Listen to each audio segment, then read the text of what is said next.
الحمد لله رب العالمين والصلاة والسلام على أشرف الأنبياء والمرسلين أما بعد أعوذ بالله من الشيطان الرجيم من همزه ونفخه ونفثه بسم الله الرحمن الرحيم رب اشرح لي صدري ويسر لي أمري واحلل عقدة من لساني يفقه قولي اللهم انفعنا بما علمتنا وعلمنا ما ينفعنا وزدنا علما وبشر عباد الذين يستمعون القول فيتبعون أحسنه أولئك الذين هداهم الله وأولئك هم أولو الألباب أعوذ بالله من الشيطان الرجيم بسم الله الرحمن الرحيم يا نساء النبي لستن كأحد من النساء إن اتقيتن فلا تخضعن بالقول فيطمع الذي في قلبه مرض وقلن قولا معروفا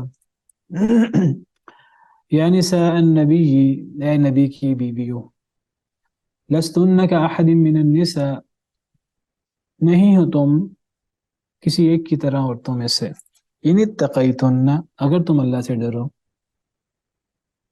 اگر تم اللہ سے ڈرو تو اے ازواج مطہرات، تم عام عورتوں کی طرح نہیں ہو، تمہارا مقام بہت بلند ہے، آپ نبی کی بیویاں ہیں دنیا میں بھی اور آخرت میں بھی، تو آپ کا کردار اور آپ کا رویہ باقیوں سے مختلف ہونا چاہیے۔ دیکھیے، بڑے سے بڑا کوئی ہو، کوئی نبی ہو، کوئی ولی ہو، اللہ کے لیے تو اللہ کا بندہ ہے نا، اللہ کی بندی ہے، تو اللہ جس کو جیسے مرضی حکم دے دیں۔ ہمارے لیے تو وہ آسمان ہے یا آسمان کے ستاروں کی طرح ہے کوئی، لیکن اللہ کے لیے تو اللہ کا بندہ ہے۔ اللہ تعالیٰ تو ولیوں کو بھی اللہ حکم دیتے ہیں، نبیوں کو بھی اللہ حکم دیتے ہیں، ازواج مطہرات کو بھی اللہ حکم دیتے ہیں۔ اللہ تو سب کے رب ہے نا۔ دین سب کے لیے ہے، عام لوگوں کے لیے بھی ہے، عوام کے لیے بھی ہے، علماء کے لیے بھی ہے، اور صحابہ صحابیات ازواج مطہرات کے لیے بھی ہے، نبیوں کے لیے بھی ہے۔ تو اللہ تعالیٰ تو سب کو مخاطب ہوتے ہیں اور سب کو حکم فرماتے ہیں، اور اللہ تعالیٰ جو چاہیں حکم فرمائیں، اور اللہ جیسے چاہیں تنبیہ کریں، اللہ جیسے چاہیں اللہ ترغیب دلائیں۔ تو یہ ترغیب کا انداز ہے، ایک فضیلت کا انداز ہے۔ آپ کا مقام بہت بلند ہے، آپ نبی کی بیویاں ہیں، دنیا اور آخرت میں نبی کی بیوی ہیں۔ جو نبی کی بیوی ہے تو وہ دنیا میں بھی نبی کی بیوی ہے، آخرت میں بھی نبی کی بیوی ہے، اور یہ اتنا بلند مقام ہے۔ جہاں نبی ہوں گے وہاں ان کی ازواج مطہرات ہوں گی، اس سے بڑا مقام کیا ہوگا، اس سے بڑی سعادت کیا ہوگی۔ سیدہ سودہ رضی اللہ عنہا وارضاہا، کوئی ایسا معاملہ ہوا، کوئی ایسی بات ہوئی، نبی صلی اللہ علیہ وسلم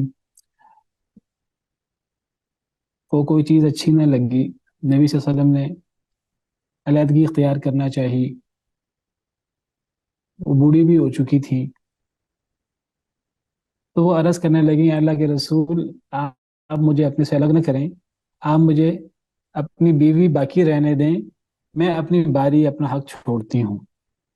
اور ان کو پتہ تھا نبی کریم صلی اللہ علیہ وسلم کو سیدہ عائشہ سے بڑی محبت ہے، تو انہوں نے آپ کو خوش کرنے کے لیے کہا کہ اے اللہ کے رسول صلی اللہ علیہ وسلم، میں اپنی باری حضرت عائشہ کو دیتی ہوں، آپ مجھے بس اپنے ساتھ رکھیں، مجھے یہ سعادت بخشیں کہ میں آپ کی بیوی ہی رہوں، تاکہ آپ کی زندگی میں بھی آپ کی بیوی رہوں، آپ سے پہلے فوت ہو جاؤں یا آپ کے بعد آپ دنیا میں بھی آپ کی بیوی رہوں، اور آخرت میں بھی مجھے یہ سعادت ہو کہ میں آپ کی بیوی کے طور پر ہی میں اٹھوں قیامت کے دن۔ بہت بڑی سعادت ہے۔ سورہ احزاب کے شروع میں ہم نے پڑھا، النبی اولی بالمؤمنین من انفسہم وازواجہ امہاتہم، نبی تو مومنوں کے لیے ان کی جانوں سے بھی زیادہ حق رکھتے ہیں۔ نبی کا مقام تو بہت بلند ہے۔ وازواجہ امہاتہم، اور نبی کی بیویاں تو مومنوں کی مائیں۔ اتنا بلند مقام ہے، اتنا بڑا مقام ہے کہ سگی ماں سے بڑھ کر یہ مقام ہے۔ اور جو بدبختی کہنا چاہیے، لعنتی لوگ جو ازواج مطہرات کو اپنی ماں نہ مانیں، اور جو ازواج مطہرات کی توہین کریں اور الٹی سیدھی باتیں کریں، تو سیدہ عائشہ رضی اللہ تعالی عنہا نے بالکل بجا فرمایا تھا۔ کسی نے کہا کہ فلاں شخص آپ کو ام المؤمنین نہیں مانتا، تو سیدہ عائشہ رضی اللہ تعالی عنہا فرمانے لگی کہ وہ صحیح کرتا ہے، وہ اگر مجھے ام المؤمنین نہیں مانتا تو مجھے اللہ نے مومنوں کی ماں بنایا ہے، اگر اس کا مومنوں میں شامل ہونے کو دل نہیں کرتا تو وہ مومنوں سے نکل جائے، میں تو مومنوں کی ماں ہوں۔ وازواجہ امہاتہم النبی اولی بالمؤمنین من انفسہم، اللہ تو مومنوں کی بات کر رہے، نبی کا حق مومنوں سے ان کی جانوں سے بھی زیادہ ہے، اور نبی کی بیویاں مومنوں کی مائیں ہیں، امہات المؤمنین۔ تو اب صحابہ کرام ازواج مطہرات کو ماں کہہ کر مخاطب کیا کرتے تھے، یا ام المؤمنین، اے مومنوں کی ماں۔ اب اگر کوئی ازواج مطہرات کو ان میں سے کسی ایک کے بارے میں غلط قسم کی بکواس وغیرہ کرتا ہے، وہ کہتا ہے میں نہیں مانتا ام المومنین، تو وہ اپنے آپ کو مومنوں سے، مسلمانوں کی صف سے نکال رہا ہے، والعیاذ باللہ۔ بہت بلند مقام ہے۔ تو اے نبی کی بیویوں، اپنے مقام کو ذہن میں رکھو، تم عام عورتوں کی طرح نہیں ہو، اگر تم تقوی اختیار کرو۔ یہ ایک قرآن کا اللہ تعالیٰ کا ایک بنیادی اصول ہے کہ صرف کسی کے ساتھ تعلق، کسی نسب یا کسی ایسی وجہ سے صرف مقام حاصل نہیں ہوتا، اصل مقام تقوی کے ساتھ ہے۔ ایمان ہے، تقوی ہے، تو وہ مقام بھی ہے۔ اگر ایمان اور تقوی نہیں ہے تو اللہ سے ڈرنا چاہیے، پھر تعلقات، پھر حسب نسب، دوستیاں، رشتے ناتے پھر یہ فائدہ نہیں دیں گے۔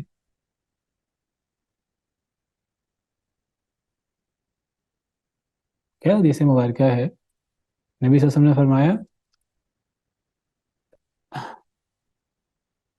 کہ جس کا عمل اچھا نہیں ہے اس کو اس کا حسب نسب بھی فائدہ نہیں دے گا۔ حدیث مبارکہ کے کیا الفاظ ہیں؟ لم یسرع به نسبہ، صحیح حدیث مبارکہ ہے، آپ کے سامنے پیش کرتا ہوں۔ نبی صلی اللہ علیہ وسلم نے فرمایا ومن بطأ به عملہ، جس کا عمل سست ہو، جس کو اس کا عمل پیچھے کر دے، لم یسرع به نسبہ، تو اس کو اس کا نسب آگے نہیں لے جا سکتا۔ اصل چیز تو عمل اور تقوی ہے۔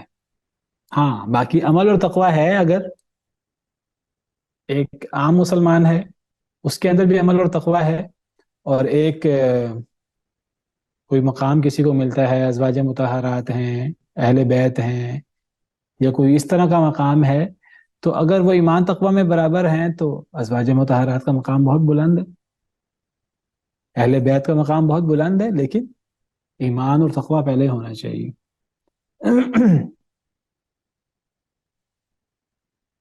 ورنہ جو بندہ مومن ہی نہیں ہے تو وہ تو ویسے ہی اس مقام سے شروع سے ہی الگ ہو جاتا ہے۔ ابو لہب ہے، نسب کتنا اس کا اونچا ہے، بنی ہاشم میں سے، نبی صلی اللہ علیہ وسلم کا چچا، لیکن کوئی مقام نہیں، کوئی مرتبہ نہیں ہے۔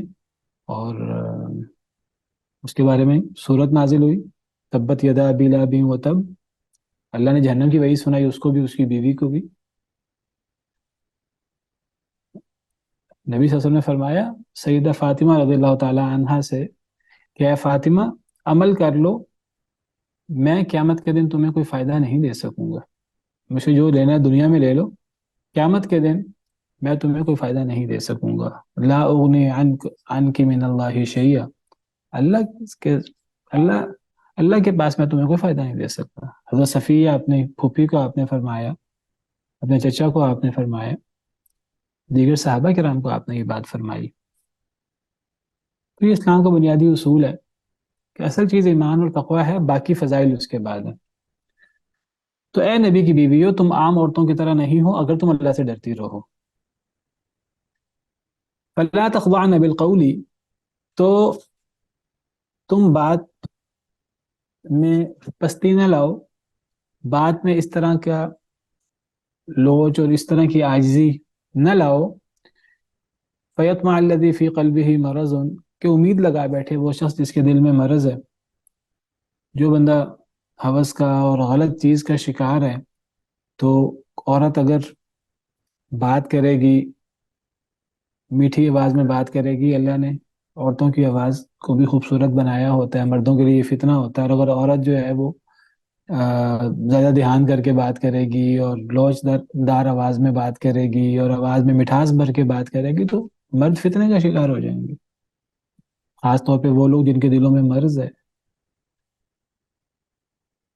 فرمایا کہ اپنی آواز کے اندر مٹھاس اور اپنی آواز کے اندر وہ ہلکا پن، عاجزی اور وہ اس طرح کا انداز نہ ہو۔ وَقُلْنَ قَوْلًا مَعْرُوفًا، اور کہو معروف بات۔ لیکن بڑی یہاں وضاحت فرما دی اللہ تعالیٰ نے کہ آواز کو نیچا نہ کرنے سے مراد یہ نہیں ہے کہ بڑی کرخت قسم کی آواز ہونی چاہیے، بڑا ڈانٹ کے بات کرنا چاہیے، نہیں، معروف طریقے سے بات ہونی چاہیے۔ یعنی لہجے میں کوئی اس طرح کی مٹھاس، کوئی لہجے میں کوئی اس طرح کا انداز کہ اگلا بندہ وہ اس سے کوئی دعوت محسوس کرے، کوئی اس سے قربت محسوس کرے۔ لہجہ بڑا فرم ہونا چاہیے، بڑا سیدھا سیدھا ہونا چاہیے، ڈانٹ ڈپٹ بھی نہ ہو لہجے میں، بات معروف ہو لیکن آواز کھینچنے والی نہ ہو۔ اور آپ دیکھیں گے جب عورتیں وہ بعض عورتیں بڑا بنا بنا کے بات کرتی ہیں، اور خاص طور پہ ایسی عورتیں، اللہ معاف کرے، مائلات ممیلات، حدیث مبارکہ میں کہا گیا، خود بھی مائل ہو رہی ہیں مردوں کی طرف، مردوں کو بھی مائل کر رہی ہیں اپنی طرف، کبھی فیشن کر کے، کبھی کس طریقے سے، کبھی کس طریقے سے۔ ایسی عورتیں بڑے ہی بنا بنا کے بات کرتی ہیں، اور اس بات کے اندر بڑا فتنہ ہوتا ہے۔ ہمارے یہاں آپ دیکھیے اشتہارات ہوتے ہیں اور اس قسم کی چیزیں، تو کس طرح عورتیں بنا بنا کے بات کرتی ہیں، تو یہ بالکل حرام ہے، بالکل ناجائز ہے، اور بڑی سخت وعید ہے۔ تو اللہ تعالیٰ نے یہاں ازواج مطہرات کو مخاطب کر کے ایک حکم دیا ہے، لیکن اللہ تعالیٰ نے آیت کریمہ کے شروع میں فرمایا کہ اے ازواج مطہرات، آپ عام عورتوں کی طرح نہیں، اگر آپ اللہ سے ڈریں تو آیت کریمہ سے پتہ لگتا ہے کہ خطاب ازواج مطہرات کو ہے، لیکن یہ حکم کوئی ایسا نہیں ہے جو ازواج مطہرات کے لیے خاص ہے، کوئی ان کی خصوصیت ہے، بلکہ یہ حکم ایسا ہے جو ازواج مطہرات کے لیے بھی ہے اور عام عورتوں کے لیے بھی ہے۔ تو یہ کوئی صرف ازواج مطہرات کے لیے ممانعت نہیں تھی، یہ ممانعت سب کے لیے ہے، اور اس بات میں امت میں سے کسی کا بھی کوئی اختلاف نہیں ہے، کسی کا کوئی اختلاف نہیں ہے کہ ازواج مطہرات جو ہے وہ مٹھاس کے ساتھ بات نہیں کر سکتی، باقی عورتیں تو بات کر سکتی ہیں، یہ حکم تو ازواج مطہرات کے لیے خاص ہے، نہیں، سب یہی سمجھتے ہیں کہ یہ حکم سب کے لیے ہے، خطاب ازواج مطہرات کو ہے، اور ازواج مطہرات بھی اور عام مسلمان عورتیں بھی اس میں شامل ہیں۔ بھئی قرآن کریم میں کئی جگہوں پر اللہ تعالیٰ نے نبی صلی اللہ علیہ وسلم کو مخاطب کر کے ایک حکم دیا ہے، وہ حکم نبی صلی اللہ علیہ وسلم کے لیے خاص نہیں ہے۔ تو جب نبی صلی اللہ علیہ وسلم کو مخاطب کر کے ایک حکم دیا جاتا ہے اور وہ حکم نبی صلی اللہ علیہ وسلم کے لیے خاص نہیں ہوتا، خاص تب بنتا ہے جب اللہ تعالیٰ یہ فرمائیں گے یہ حکم آپ کے لیے خاص ہے، اے نبی یہ حکم آپ کے لیے خاص ہے، عام مومنوں کے لیے نہیں ہے، تب خصوصیت پیدا ہوتی ہے۔ جیسے اللہ تعالیٰ نے وہ ایک حکم دیا، اسی سورہ احزاب میں ہے کہ اگر کوئی عورت اپنے آپ کو نبی کے لیے ہبہ کر لے، کیا مطلب نبی کے لیے ہبہ کر لے، کیا مراد ہے اس سے؟ نبی کے لیے ہبہ السلام کرنا، علیکم ورحمۃ اللہ وبرکاتہ، یہ نہیں کہ آپ مجھ سے نکاح کر لیں، حضرت محمد صلی اللہ علیہ وسلم کو اس طرح سے کہے تو؟ نبی کے لیے ہبہ کرنے سے مراد ہے یعنی بغیر ولی کے اپنے آپ کو آپ کے اوپر پیش کرے، یعنی آپ مجھ سے نکاح کر لیں، یہ مراد ہے۔ اس سے مراد یعنی یعنی گویا کہ نبی صلی اللہ علیہ وسلم کو خود نکاح کی دعوت دینا، یہ مراد ہے، ولی کے بغیر۔ پوری امت میں کسی کے لیے جائز نہیں ہے، نبی کے لیے جائز ہے، کیونکہ نبی تو خود ایک بڑے کی، ایک بزرگ کی، باپ کی سی حیثیت رکھتا ہے پوری امت کے لیے۔ تو نبی چاہے وہ غیر محرم ہے امت کی عورتوں کے لیے، نبی حقیقی باپ نہیں ہے، باپ کی طرح ہے، وہ ایک بڑا ہے، تو نبی کی موجودگی میں ولی کی ضرورت نہیں ہے، یہ مطلب ہے اس آیت کریمہ سے۔ وَامْرَأَةً مُؤْمِنَةً إِنْ وَهَبَتْ نَفْسَهَا لِلنَّبِيِّ إِنْ أَرَادَ النَّبِيُّ أَنْ يَسْتَنْكِحَهَا خَالِصَةً لَكَ مِنْ دُونِ الْمُؤْمِنِينَ، کوئی اگر مومن عورت اگر اپنے آپ کو نبی کے لیے ہبہ کرے، کیا مطلب؟ یعنی وہ ولی کے بغیر اگر نبی سے شادی کی رغبت کا اظہار کرے کہ نبی کا مقام بہت بلند ہے، تو مجھے بھی یہ اعزاز حاصل ہو جائے، میں ازواج مطہرات میں شامل ہو جاؤں۔ اگر کوئی عورت ڈائریکٹ آپ سے یہ بات کرے، اگر نبی اسے شادی کرنا چاہے تو نبی اسے شادی کر سکتا ہے. فرمایا خالصۃ لک من دون المؤمنین، یہ آپ کے لیے خالص ہے، مومنوں کے لیے اس کی اجازت نہیں. اس میں فتنے ہو سکتے ہیں مومنین کے لیے. اللہ نے نبیوں کو محفوظ رکھا ہوتا ہے بہت ساری چیزوں سے، تو اللہ نے خود فرما دیا یہ نبی کے لیے خاص ہے. 4 سے زیادہ نکاح نبی کے لیے خاص ہیں، اور اس قسم کی چیزیں اس کے لیے دلائل موجود ہیں. لیکن اگر اللہ تعالیٰ نبی کو مخاطب فرما کر ایک حکم دیں تو وہ حکم نبی کے لیے بھی ہوتا ہے، امت کے لیے بھی ہوتا ہے. یہ تو کوئی بھی نہیں کہتا یہ حکم نبی کے لیے. مثلا سورہ احزاب ہم نے پڑھی، سورہ احزاب کی ابتدا کہاں سے ہوتی ہے؟ پہلی آیت کریمہ کیا ہے؟ جی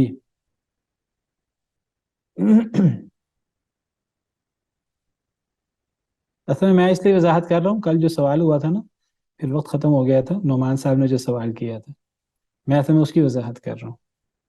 تو یہ مسئلہ سمجھ لیجیے آپ. سورہ احزاب کی پہلی آیت کریمہ کیا ہے ذرا بتائیے.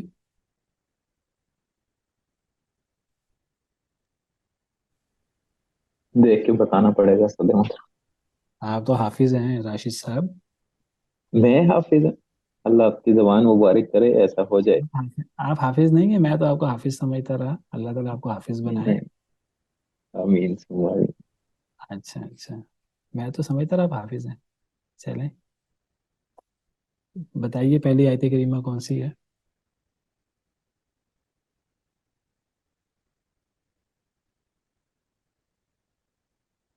یا ایہا النبی اتق اللہ ولا تطع الکافرین والمنافقین. یہ پہلی آیت ہے نا سورہ احزاب کی. جی جی. یا ایہا النبی اتق اللہ ولا تطع الکافرین. میں کھول دیتا ہوں آپ کے سامنے.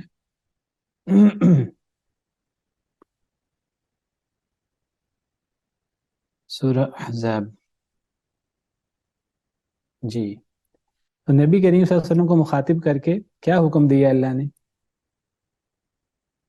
کہ اے نبی اللہ سے ڈر جائیے اور کافروں اور منافقین کی اطاعت نہ کریں. کیا خیال ہے؟ یہ نبی صلی اللہ علیہ وسلم کا خاصہ ہے کہ امت کو بھی حکم ہے؟ یہ جی اصل میں حکم ہے ہی امت کو. امت کو حکم ہے، تو نبی کو مخاطب کیوں کیا گیا؟ نبی کے اندر پوری امت آ جاتی ہے. یہ ایک انداز ہے بات کرنے کا. اسی طرح اگلی آیت وَاتَّبِعْ مَا يُوحَىٰ إِلَيْكَ مِن رَّبِّكَ، کس کو خطاب ہے؟ نبی کریم صلی اللہ علیہ وسلم کو. قرآن کریم میں اکثر خطاب جو واحد کے سیغے سے نبی صلی اللہ علیہ وسلم کو خطاب ہے. پھر تو وہ ساری آیتیں نبی کے لیے خاص کر دیں. قرآن کریم کے اولین مخاطب نبی کریم صلی اللہ علیہ وسلم. اگر یہ منطق اختیار کریں تو قرآن کریم میں تو اکثر خطاب مردوں کو ہیں، پھر وہ سارے احکامات مردوں کے لیے خاص کر دیں. پھر مردوں کے سارے احکامات میں عورتیں شامل ہیں، اللہ یہ کہ کہیں تخصیص آ جائے. ہاں اگر عورتوں کو خطاب کیا جاتا ہے وہاں مرد شامل نہیں ہوتے، وہاں مردوں کو شامل کرنے کے لیے کوئی قرینہ چاہیے. لیکن اگر مردوں کو خطاب ہوتا ہے عورتیں شامل ہوتی ہیں. نبی کو خطاب ہوتا ہے امت شامل ہوتی ہے. اگلی آیت کریمہ بھی یہی ہے، اور وتوکل علی اللہ اگلی آیت کریمہ بھی، اللہ پہ توکل کیجئے. نبی صلی اللہ علیہ وسلم کو خطاب ہے، امت شامل ہے اس کے اندر. جی مس نورین. السلام علیکم. وعلیکم السلام ورحمۃ اللہ وبرکاتہ. جی استاد، میں کل یہی کہنے والی تھی کہ جیسے وہ تو امت کی مائیں ہیں نا، اب اگر یہ کہہ دے، غامدی صاحب یہ کہتے ہیں کہ یہ ان کے لیے تھا، تو ان کے لیے وہ تو امت کی مائیں ہیں. یہ تو پوری امت کی خواتین کے لیے یہ بات کی گئی ہے، ورنہ اگر صرف ان کی بات کرے تو وہ تو امت کی مائیں، وہ کسی سے نکاح ہی نہیں کر سکتی تھیں. ہاں بالکل صحیح آپ کہہ رہی ہیں کہ وہ تو امت کی مائیں ہیں. ان کے بارے میں تو یہ تصور بھی نہیں کیا جا سکتا کہ ان کے دل میں کوئی کسی مرد کے بارے میں، کسی صحابی کے بارے میں اس قسم کے خیالات آئیں. تو جب انہیں منع کیا گیا ہے اور صحابہ کرام کو منع کیا گیا، جن صحابہ کرام کے لیے وہ ماں کی حیثیت رکھتی ہیں، ان صحابہ کرام سے کہا کہ جب آپ نے بات کرنی ہے ان سے تو حجاب کے پیچھے سے بات کرنی ہے. اور ازواج مطہرات کو منع کر دیا گیا. تو جب ازواج مطہرات کو منع کر دیا گیا، حالانکہ ان کا مقام تو امت اپنی ماؤں سے بڑھ کر سمجھتی ہے، مقام اور مرتبہ نبی کی بیوی ہیں، ہمارے نبی کی بیوی ہے. تو ان کے ساتھ تو وہ تو ماں ہیں، اور ماں کے بارے میں تو نکاح وغیرہ کا کوئی سوچتا نہیں ہے. تو جب اللہ نے ان سے پردہ کرنے کا حکم دیا اور ازواج مطہرات کو حکم دیا کہ کوئی آپ سے، کوئی صحابی کوئی سوال کرے، کوئی بات کرے تو حجاب کے پیچھے سے کرے، تو عام عورتوں اور مردوں کے لیے تو بالاولیٰ یہ ہونا چاہیے. یہ عجیب و غریب منطق ہے، یہ تو ازواج مطہرات کے لیے خاص ہے. اور بڑی عجیب بات ہے کہ وہ ایک آیت ہے، وَإِذَا سَأَلْتُمُوهُنَّ مَتَاعًا فَاسْأَلُوهُنَّ مِنْ وَرَاءِ حجاب، سورہ احزاب کی آیت ہے. اگر تم ازواج مطہرات سے سوال کرو تو حجاب کے پیچھے سے سوال کرو. غامدی صاحب کہتے ہیں یہ تو ازواج مطہرات کے ساتھ خاص ہے. بھئی پردے کے احکام میں ایک حکم نہیں ہے، اگرچہ یہ حکم بھی ازواج مطہرات کے لیے خاص نہیں ہے، اس میں سب دیگر عورتیں بھی شامل ہیں. یہ غیر محرم مردوں عورتوں کے لیے یہ حکم ہے. جس طرح نبی کو مخاطب کیا جاتا ہے اس میں پوری امت شامل ہوتی ہے، ازواج مطہرات کو مخاطب کیا جائے تو امت کی ساری عورتیں اس میں شامل ہیں. تو اسی طرح یہ حجاب کے بارے میں بات ہوئی ہے کہ جب سوال کرو ازواج مطہرات سے، حالانکہ وہ ماں سے بڑھ کر حیثیت رکھتی ہیں، تو جب ان سے سوال کرنا ہے حجاب کے پیچھے سے، تو عام غیر مرد عورت وہ بھی حجاب کے پیچھے سے ایک دوسرے سے بات کریں گے. اور پھر یہ کہنا کہ جی وہ حجاب کا حکم تو صرف ازواج مطہرات کے لیے ہے. قرآن کی میں نے کل آپ کے سامنے آیت پیش کی تھی، یا ایھا النبی قل لازواجک وبناتک ونساء المؤمنین یدنین علیہن من جلابیبہن. یہاں تو باقاعدہ مومن عورتوں کو مخاطب کر کے اللہ نے فرمایا ہے، اے نبی اپنی بیویوں سے کہہ دیں، اپنی بیٹیوں سے کہہ دیں، اور مومن عورتوں سے کہہ دیں کہ اپنے اوپر چادر اوڑھ لیا کریں. اب یہاں سے کیسے عام عورتوں کو نکال دیا جائے؟ اصل میں جب ایک انسان سوچ لے کہ میں نے اصل میں فلاں چیز نکالنی ہے قرآن سے، وہ ایک اپنا ذہن میں ایک گول بٹھا لے کہ میں نے فلاں کو خوش کرنا ہے، فلاں کو خوش کرنا ہے، فلاں کی تائید قرآن سے لینی ہے، تو پھر اس قسم کی الٹی سیدھی چیزیں ہمارے سامنے آتی ہیں. جی مس افشین. میں یہ کہنا چاہ رہی تھی، دراصل کچھ خواتین جو ہوتی ہیں نا، وہ دراصل اپنی مرضی کا حکم ہی چاہتی ہیں، تو وہ پھر ان لوگوں کو ہی فالو کرتی ہیں کہ جو ان کی مرضی کی بات کر رہے ہوتے ہیں، اور بے شک ان کو بتاؤ گے لیکن پھر بھی وہ نہیں اس چیز کو مانتی. وہ اس لیے نہیں مانتی کہ ان کو اصل میں مرضی کا ان کو قرآن کا حکم نہیں چاہیے، ان کو نبی کا فرمان نہیں چاہیے، ان کو مرضی کا حکم چاہیے. تو مرضی کا حکم کوئی بچہ بھی بول دے گا نا، کوئی غیر مسلم بھی بول دے گا، ان کو بڑا اچھا لگے گا، کیونکہ ان کو اصل میں اچھی بات نہیں چاہیے، ان کو اللہ اور اللہ کے رسول کا حکم نہیں چاہیے، ان کو چاہیے مرضی کا حکم. تو جو بات ان کو اچھی لگے گی وہ مان لیں گی، جس کی بھی اچھی لگے گی. تو یہ دین کو ماننا تو نہ ہوا. دین یہ تو نہیں ہوتا. دین تو اپنے حق میں ہو تو وہ بھی دین ہے، ہمارے خلاف ہو وہ بھی دین ہے. دین پر عمل تو ہر حال میں ہوتا ہے، اور اللہ نے مذمت کی ہے ان لوگوں کی. وَيَقُولُونَ آمَنَّا بِاللَّهِ وَبِالرَّسُولِ وَأَطَعْنَا. اللہ فرماتے ہیں کہ ایسے لوگ بھی ہیں کہ جو دعویٰ تو کرتے ہیں ہم اللہ پر ایمان لائے اور ہم اطاعت کریں گے، ہم اللہ پر ایمان لائے، ہم اللہ کے رسول پر ایمان لائے. سورہ نور کی آیت ہے یہ دیکھیے. اللہ نے تو یہ ساری چیزیں واضح کی ہیں. اللہ کو پتہ تھا کہ لوگ اس قسم کی چیزیں نکالنے کی کوشش کریں گے قرآن سے. اللہ نے تو ایک چیز واضح کر دی قرآن میں. وَيَقُولُونَ آمَنَّا بِاللَّهِ. کچھ لوگوں کا رویہ بیان کیا سورہ نور آیت نمبر 47. وہ کہتے ہیں ہم اللہ پر ایمان لائے اور اللہ کے رسول پر ایمان لائے. وَأَطَعْنَا. ہر مسلمان یہ دعویٰ کرتا ہے، پکے مسلمان بھی دعویٰ کرتے ہیں، اور آگے پیچھے مذبذب قسم کے مسلمان وہ بھی یہ دعویٰ کرتے ہیں. ثم يتولى فريق منهم من بعد ذلك. ایک گروہ پھر جاتا ہے پھر اس کے بعد. دعویٰ تو ہے ہم اللہ پر ایمان لائے، آخرت اور رسول پر ایمان لائے، اطاعت کریں گے. ایک گروہ تو ہے وہ جمع رہتا ہے اس پر، اور ایک گروہ پھر جاتا ہے. جیسے ہم نے پیچھے غزوہ احزاب کے بارے میں پڑھا، وعدہ کیا تھا بہت سارے لوگوں نے کہ ہم ثابت قدم رہیں گے. مومنوں کی جماعت ثابت قدم رہی، منافق لوگ ثابت قدم نہیں رہے. یہی رویہ یہاں بھی ہے. لوگ کہتے ہیں ہم اللہ پر ایمان لائے، رسول پر ایمان لائے اور ہم اطاعت کریں گے. اللہ فرماتے ہیں ایک گروہ پھر جاتا ہے اس کے بعد. اور اللہ کا فیصلہ کیا ہے؟ وَمَا أُولَٰئِكَ بِالْمُؤْمِنِينَ. ان کا ایمان کا دعویٰ ہی جھوٹا ہے، وَالْعِيَاذُ بِاللَّهِ. یہ مومن ہی نہیں ہے اللہ کے ہاں، اللہ کے حساب میں یہ مومن ہی نہیں ہے. کیا رویہ ہے ان کا؟ وَإِذَا دُعُوا إِلَى اللَّهِ وَرَسُولِهِ لِيَحْكُمَ بَيْنَهُمْ، جب ان کو بلایا جاتا ہے اللہ کی طرف اور رسول کی طرف کہ وہ رسول فیصلہ کریں، اللہ فیصلہ کریں، اذا فریق منہم معرضون، یہ آگے سے اعراض کر لیتے ہیں، ایک گروہ اللہ رسول پر ایمان لانے کا دعویٰ کرنے والا، اطاعت کا دعویٰ کرنے والا، ایک گروہ منہ موڑ لیتا ہے۔ اس کو کہا جاتا ہے آؤ اللہ کی طرف آ جاؤ، رسول کی طرف آ جاؤ، آؤ قرآن میں یہ لکھا ہے، حدیث میں یہ لکھا ہے، منہ موڑ لیتے ہیں۔ وَإِن يَكُن لَّهُمُ الْحَقُّ يَأْتُوا إِلَيْهِ مُذْعِنِينَ، اور اگر ہو ان کے لیے حق، سر جھکائے آ جائیں گے، بڑی خوشی خوشی آئیں گے، آؤ جی قرآن سے دلیل لیتے ہیں، آؤ جی دیکھو حدیث میں یہ لکھا ہے۔ قرآن حدیث ان کا مقصود نہیں ہے، وہ قرآن حدیث سے اپنا الو سیدھا ہو رہا ہے، تو جی قرآن میں یہ لکھا ہے اور حدیث میں یہ لکھا ہے، بالکل ایسی اس کی مثال ہے، اللہ معاف کرے۔ وہ کہتے ہیں کہ ایک بندہ جو ہے وہ کوئی چکر شکر آ گیا، یا وہ کوئی بے ہوش ہو گیا، یا اس کو غشی طاری ہوئی، کچھ مسئلہ ہوا اس کو۔ اب آپ کو پتا ہے ہمارے یہاں ہر بندہ ہی اپنے رائے دیتا ہے، کوئی کہ یہ کرو، کوئی کہ یہ کرو، کوئی کہ یہ کرو، کوئی کہ یہ کرو۔ تو ایک بندہ کہتا ہے بھائی اسے دودھ جلیبیاں کھلاؤ، تو وہ کہتا ہے کہ بھائی کوئی اس کی بات بھی سن لے۔ تو یہ حال ہوتا ہے کچھ لوگوں کا، اللہ معاف کرے۔ ان کو اپنا فائدہ چاہیے، وہ فائدہ کی بات کرنے والا کوئی گناہگار قسم کا کوئی شخص ہو، کوئی عام قسم کا شخص ہو، کوئی غیر مسلم ہی مل جائے تو وہ اس کی باتیں بھی کوٹ کرنا شروع کر دیں گے، اور قرآن و حدیث کی باتیں اس کی تعویل کرنے کی کوشش کریں گے۔ اصل میں قرآن و حدیث کو کبھی بھی اس انداز سے نہیں پڑھنا چاہیے کہ ہم نے اس سے اپنے من پسند مسئلے نکالنے ہیں۔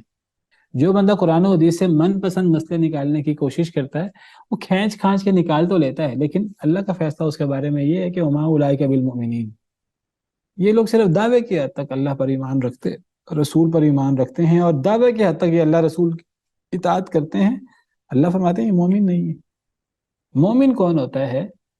جو بات اس کے حق میں ہو وہ اس کو بھی اللہ رسول کا حکم سمجھ کے قبول کرتا ہے، اس کے خلاف ہو اپنی بات چھوڑ دیتا ہے، یہ مومن ہوتا ہے۔ آگے اللہ نے فرمایا انما كان قول المؤمنین اذا دعوا الى الله ورسوله ليحكم بينهم ان يقولوا سمعنا واطعنا۔ مومنوں کی بات، مومن کا قول تو یہ ہوتا ہے کہ جب مومنین کو اللہ رسول کی طرف دعوت دی جائے تاکہ وہ فیصلہ کریں ان کے درمیان، تو مومن تو کہتے ہیں کہ سمعنا واطعنا، جو اللہ رسول کا فیصلہ ہوگا ہمارے حق میں ہوا پھر بھی مانیں گے، ہمارے خلاف ہوا اپنی بات چھوڑ دیں گے پھر بھی مانیں گے۔ اور اللہ فرماتے ہیں اولئک هم المفلحون، یہ لوگ کامیاب ہیں، یہی دنیا اور آخرت کی کامیابی ہے۔ باقی پٹر پٹر باتیں کرنا اور بڑی بن بنا کے باتیں کرنا، تو وہ بندہ دنیا کے اندر وہ سمجھ رہا ہے کہ میں جو ہے وہ بڑی بنا کے باتیں کر رہا ہوں، بڑی سنوار کے میں بات کرتا ہوں، وہ دھوکہ دینے والا ہے اپنے تئیں، اور وہ اپنے تئیں دھوکہ دے رہا ہے اللہ کو، ایمان والوں کو، اور وہ اصل میں کسی کو دھوکہ نہیں دے رہا، وہ در حقیقت اپنے آپ کو دھوکہ دے رہا ہے۔ یخادعون اللہ والذین آمنوا وما یخدعون الا انفسهم وما یشعرون۔ اللہ فرماتے ہیں کہ دھوکہ دینے کی کوشش کرتے ہیں اللہ کو اور ایمان والوں کو، اور حق بات یہ ہے، حقیقت یہ ہے وما یخدعون الا انفسهم، صرف اپنے آپ کو دھوکہ دیتے ہیں، وما یشعرون، اور انہیں پتہ بھی نہیں، والعیاذ باللہ۔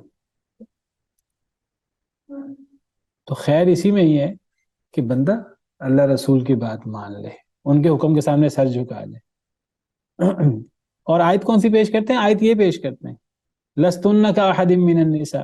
بھئی اس آیت میں تو پردے کی بات ہی نہیں ہو رہی، اس آیت میں تو پردے کی بات ہی نہیں ہو رہی، اس آیت میں تو یعنی کسی کو لبھانے کے لیے عورتیں بڑی مٹھاس بھر کے اپنی آواز میں بات کریں، اس کی مذمت بیان ہو رہی ہے۔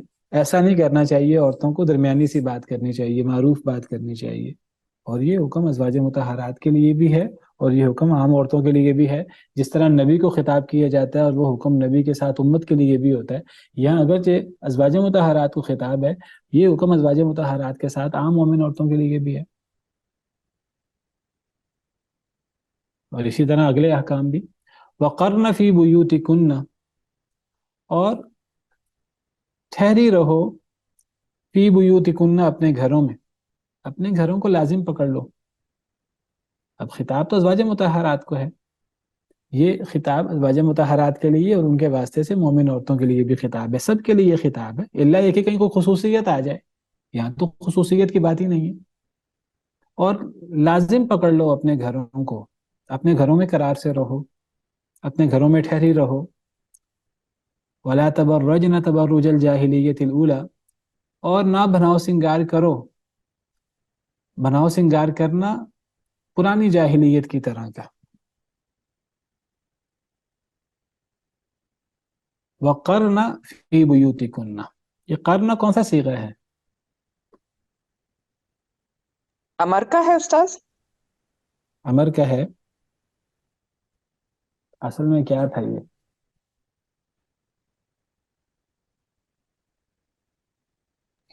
سر اس یہ کا قرار سے ہے اصل، قاف را اور را۔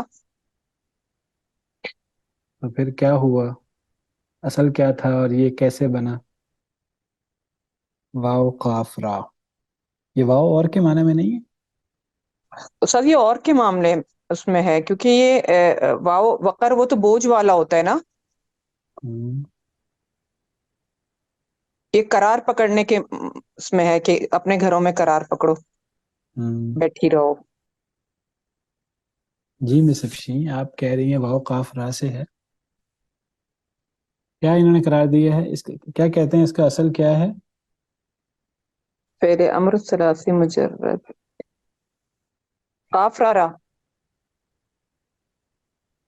قاف را را، تو یہ قرار سے ہے، ہم، قرار سے۔ بعض کی رائے یہ کہ یہ قرار سے ہے، وہ کہتے ہیں ایک را گری ہوئی ہے، کیونکہ اس میں ایک قرات بھی ہے وقرنا۔ بعض کہتے ہیں کہ یہ وقار سے ہے،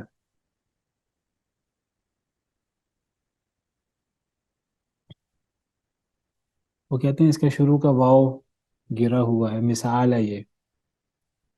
وہ کہتے ہیں وقار کا کیا مطلب ہے کہ وقار سے، بوجھ سے بیٹھی رہو اپنے گھر میں۔ بعض کہتے ہیں قرار سے ہے، اپنے گھر میں قرار سے رہو۔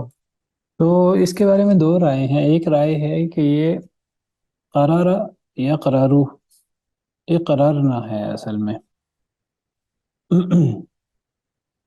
اقرار، اقرارا، اقرارو، اقراری، اقرارا، اقرارنا امر حاضر کا چھٹا صیغہ ہے، یعنی جمع مؤنث حاضر کا صیغہ ہے۔ اقرارنا سے قرنا بن گیا، ایک راہ حذف ہو گئی ہے، تو وہ ان علماء کی رائے ہے کہ یہ قرار سے ہے۔ بعض علماء کی رائے یہ ہے کہ یہ وقر یقیرو، واو قاف را سے ہے، تو یقیرو، یقیرو سے قر، قر، قرا، قرو، قری، قرا، قرنا، کیونکہ اس میں ایک متواتر قرات بھی ہے وقرنا فی بیوتکن، یہاں ہماری قرات میں وقرنا ہے، اس قرات میں وقرنا ہے، واو تو اور کے معنی میں، تو قرنا، تو یہ وقارا یقیرو واو قاف اور را سے، تو یہ وقار سے ہوگا۔ وقار کا مطلب کیا ہوتا ہے؟ وقار کا مطلب بوجھ ہوتا ہے، جس طرح وفی آذانہم وقرا، اور اس طرح اردو میں وقار بھی استعمال کرتے ہیں، ایک بندہ وقار کے ساتھ، بوجھ کے ساتھ ہر کام وزن کے ساتھ کرے، کوئی کام ہلکے انداز سے نہ کرے، تو وقر ان بوجھ کو بھی کہتے ہیں۔ تو قرار سے بھی ہو سکتا ہے یہ، گھروں میں قرار سے رہو، گھروں میں قرار اختیار کرو، اور یہ وقار سے بھی ہو سکتا ہے کہ ایک وزن کے ساتھ گھروں میں بیٹھے رہو، گھروں کو لازم پکڑو۔ واضح ہے؟ مزید تفصیلات مزید دیکھیے گا، انشاءاللہ آپ کو مزید تفصیل ملے گی۔ تو دونوں آراء موجود ہیں، ایک رائے یہ ہے کہ یہ قاف را سے ہے، ایک راہ حذف ہوئی ہوئی ہے، اور ایک رائے یہ ہے یہ واو قاف را سے ہے۔ یہ میں نے ابھی آپ کے سامنے یہ کھولا ہے، یہ ایک لنک ہے، تفسیر قول اللہ تعالی وقرن فی بیوتکن، اس میں تھوڑی سی وضاحت اس میں موجود ہے۔ تو آپ مزید آپ پڑھیں گی تو انشاءاللہ آپ کو مزید بھی ملے گا۔ دیکھیں وقرنا کا ای اقررنا فیہا، یہ ایک رائے ہے. تو ایک رائے یہ بھی ہے کہ یہ وہ جو وقرنا والی جو قرات ہے نا، یہ دیکھیے وہ کہتے ہیں اس میں ایک قرات وقرنا بھی ہے. تو وقرنا اگر قرات ہو تو اس کا مطلب ہوگا کن اہل وقار و سکینت فی بیوتکن، کہ تم ہو جاؤ وقار والی، سکینت والی اپنے گھروں میں. وہی فهذه القراءة وهي الكسر في القاف على وجه ان تكون من الوقار. کہتے ہیں جو قرات والی، یہ جو کسر والی قرات ہے وقرنا، تو یہ تب وقار سے ہوگا، وقار یقیر وقورا سے. تو بہرحال یہ مزید تفصیل آپ دیکھیں گے تو آپ کو سمجھ آ جائے گی. تو گویا کہ دو آراء ہوئی. کیا دو آراء ہوئی؟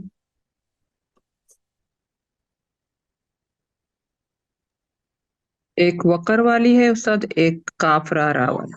ایک قرر، قاف را را ہے، تب یہ قرار سے ہوگا، اپنے گھروں میں قرار سے رہو. اور دونوں قرات کے مطابق صیغہ جمع مؤنث حاضر کا ہے، فعل امر کا. اور دوسری صورت میں یہ واو قاف را سے ہے، وقار یقیرو. یقیرو سے امر کیا بنے گا؟ قیر. تقیرو سے قیر بنے گا. تو قیر سے پھر ہم وہ جب گردان پڑھیں گے امر حاضر کی، قیر، قرا، قرو، قری، قرا، قرنا، تو وقرنا بھی ایک قرات ہے. تو اس کے مطابق وزن ہوگا کہ کن اہل وقارن، یہ اے ازواج مطہرات آپ ہو جائیں وقار والی، سکینت والی. کیا مطلب؟ یعنی اپنے گھروں میں وقار سے رہیں. تو دونوں کا معنی ایک ہی ہے. معنی کیا ہے کہ عورتوں کا اصل مقام گھر میں ہے، عورتوں کا کام گھر سے باہر نکلنا نہیں ہے. یہ ہے اللہ کا حکم دونوں قرات کے مطابق. اگر قرار سے لیں تب بھی گھروں میں قرار سے رہو، اور اگر وقار سے لیں تب بھی یہی مطلب ہے، گھروں میں وقار سے رہو. یعنی گویا کہ اگر قرار سے ہو تو گھروں میں قرار سے رہو. قرار کہتے ہیں کسی جگہ جم کر رہنے کو. قرار، زمین کو ذاتی قرار دیا گیا، ہم زمین میں بڑے سکون سے، بڑے مزے سے رہتے ہیں. ہمیں جو لوگ کہتے ہیں زمین ہلتی ہے اور زمین گھوم رہی ہے، ہمیں تو نہیں محسوس ہوتی. اب وہ ہل رہی ہے کہ نہیں ہل رہی، اس سے قطع نظر، میں اس بحث میں نہیں پڑتا. ذاتی قرارین ہمارے لیے یہ زمین قرار والی ہے، ہمارے لیے یہ زمین مضبوط ہے، ہم قدم جماتے ہیں اور ہم زمین میں آرام سے رہتے ہیں. تو قرار ہمارے لیے جائے قرار ہے. تو وقرنا اگر یہ قرار سے ہے تو عورتوں کی جائے قرار گھر ہے، عورتوں کا اصل مقام گھر ہے. اور اگر وقار لیں تو اس کا مطلب کیا ہوگا کہ عورتوں کو ایک وزن کے ساتھ، ایک بوجھ کے ساتھ، ایک وقار کے ساتھ گھروں میں رہنا چاہیے. گویا کہ عورتوں کو جو اللہ نے گھر میں رہنے کا حکم دیا، یہ کوئی عورتوں پر اللہ تعالیٰ نے کوئی قید خانہ نہیں بنا دیا گھر کو ان کے لیے. یہ عورتوں کا وقار ہے، یہ عورتوں کی عزت ہے. عورت گھر کی ملکہ ہے. تو یہ تو عورت کو ایک وقار دیا گیا ہے، ایک مقام اور ایک مرتبہ دیا گیا ہے کہ عورتوں کو باہر جا کے دھکے کھانے سے اللہ نے روک دیا. کہ عورتوں کو کوئی کام نہیں ہے کہ عورتیں باہر جائیں اور باہر جا کر پریشان ہوں، وہ سارے کام مرد کریں گے. وہ اگر شوہر ہے تو شوہر ذمہ دار ہے، اس سے پہلے بیٹی ہے تو باپ ذمہ دار ہے، بہن ہے تو بھائی ذمہ دار ہے، بیوی ہے تو شوہر ذمہ دار ہے، اور اگر ماں ہے تو بیٹا ذمہ دار ہے. ہاں اگر کوئی ایسی صورت ہو جائے کہ کوئی نہیں ہے کرنے والا، کوئی مشکل حالات آگے ہیں، تو بامر مجبوری عورت باہر نکل سکتی ہے. اگر بامر مجبوری باہر نکلے گی تو اللہ نے اس کی بھی صورت بیان کر دی. پھر باہر نکلتے وقت تبرج اور بناؤ سنگار اور میک اپ شیک اپ اور ان چیزوں سے اپنے آپ کو بچانا ہوگا. بہت غور طلب آیت ہے، بہت توجہ طلب آیت ہے. قرآن ہمارے لیے رحمت ہے، قرآن ہمارے لیے سکون ہے. قرآن ہم پہ بوجھ ڈالنے نہیں آئے. جو بندہ یا جو بندی قرآن کے احکامات کو بوجھ سمجھ کے پڑھتا ہے یا پڑھتی ہے تو اللہ معاف کرے یہ بات بہت خطرناک ہو سکتی ہے. قرآن بوجھ نہیں ہے. قرآن ہمیں قید میں ڈالنے کے لیے نہیں آیا. قرآن کے احکامات ہم پر بوجھ نہیں ہونے چاہیے. ہمیں طوعا و کرہن انہیں قبول نہیں کرنا چاہیے. جو بندہ قرآن کے احکامات کو طوعا و کرہن کا مطلب ہے کہ بامر مجبوری، اب اللہ کا حکم ہے تو ماننا تو پڑے گا، اب نبی نے فرمایا ہے تو ماننا تو پڑے گا. یاد رکھیے وہ اگر بامر مجبوری مان بھی لے، وہ مان بھی رہا ہے اور اس کو ثواب بھی کوئی نہیں مل رہا، وہ گناہ کا حقدار پھر بھی بن رہا ہے.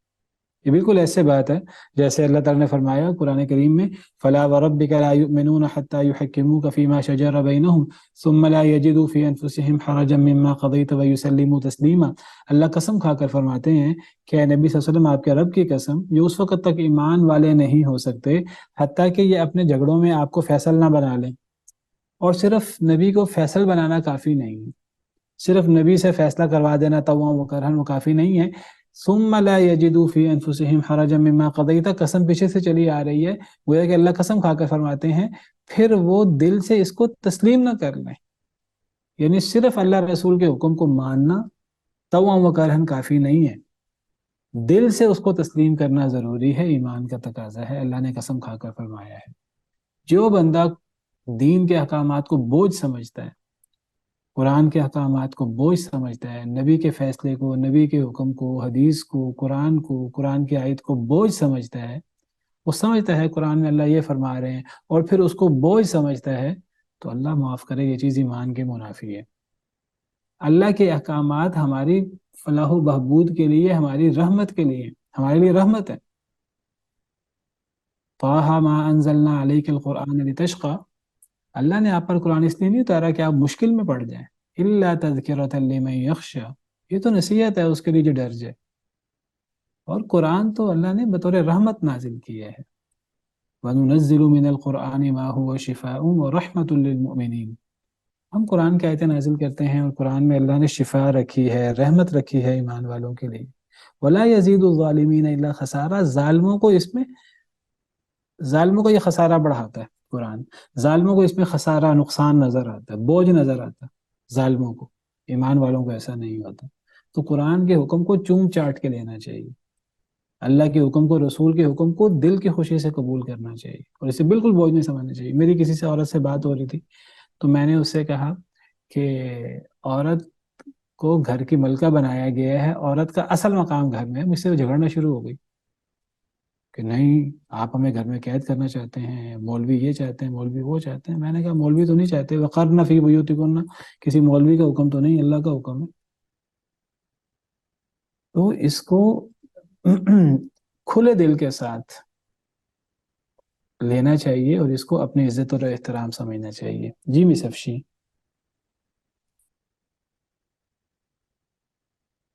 نہیں سارے وہ تم غلطی سے ہینڈل ہو گیا.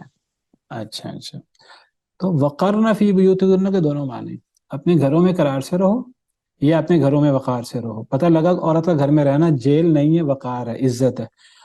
ولا تبرجنا، بعض لوگ کہتے ہیں جی اب عورت کا گھر سے نکلنا جائز ہی نہیں ہے. نہیں، عورت کا ہم کہیں گے اصل مقام گھر میں ہے.